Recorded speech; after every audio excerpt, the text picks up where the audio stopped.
কি ভেবেছেন আপনিও এত সহজে জানতে পারবেন? কিছুতেই বলবো না আপনাকে। কি করবেন আপনি? মারবেন, মারুন।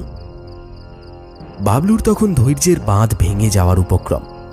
ঘোড়াটা টেনে তিনি ফায়ার করার আগেই চোখের পলকে পাশের ঝোপঝাড়ের পিছন থেকে ভেসে আসতে থাকে এক অমানবিক চিৎকার আর গর্জন।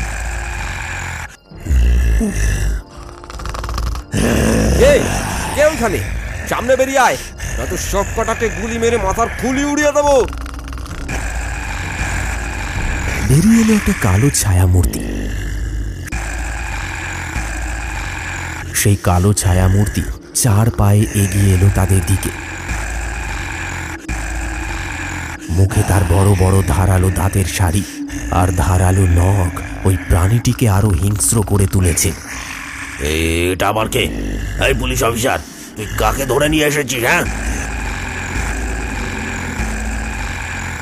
প্রাণীটি ঝপাত করে পিছন থেকে এসে ঝাঁপিয়ে পড়ল ভম্বল আর তাদের লোকজনের ওপর। আর ভম্বলের ঘাড়ে এসে কামড় বসালো ওই মূর্তিটা।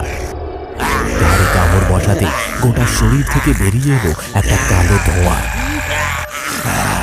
আর সঙ্গে সঙ্গে সাপে কামড়ানোর মতো নীল হয়ে গেল তার সারা শরীরটা।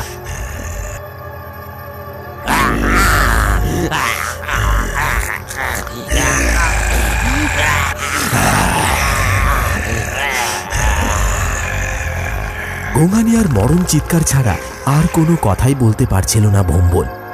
এই সমস্ত দৃশ্য পুলিশ ইন্সপেক্টর বাবলুর ঠিক চোখের সামনেই ঘটছিল। সে পুলিশ হয়েও কিচ্ছু করতে পারছিল না। মানুষ হয়ে অপশক্তির সাথে লড়বার ক্ষমতা তো তার নেই। কিছু করে উঠবার আগেই সেই অপশক্তিটা তাকে টেনে নিয়ে চলে গেল একটা ঝোপের আড়ালে।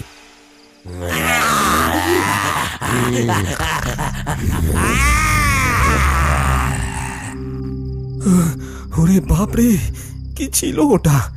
আর ওটা আমার উপর কেন আক্রমণ করলো না? ওই মূর্তিটার পিছু নিলে হয়তো সব রহস্যের কিনারা হতে পারে।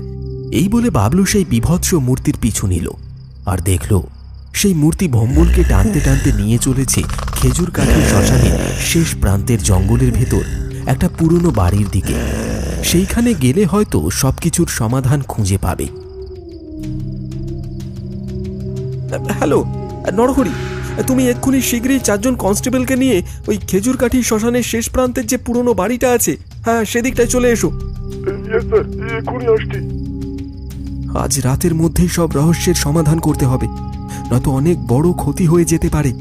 তিলে তিলে ব্যাপারটা অনেক দিন ধরেই জল ঘোলা হয়েছে, এখনো শুনতে পাওয়া যায়।